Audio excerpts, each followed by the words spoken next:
কত রকম মানুষ যে আমাদের সমাজে আছে। আপনি দেখবেন এক শ্রেণীর মানুষ নিজেকে খুব বেশি চালাক ভাবে।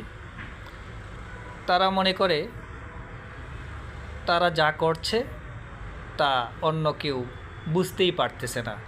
আমি ওই ধরনের লোককে কাউয়া চালাক বলি, কাকের মতো চালাক।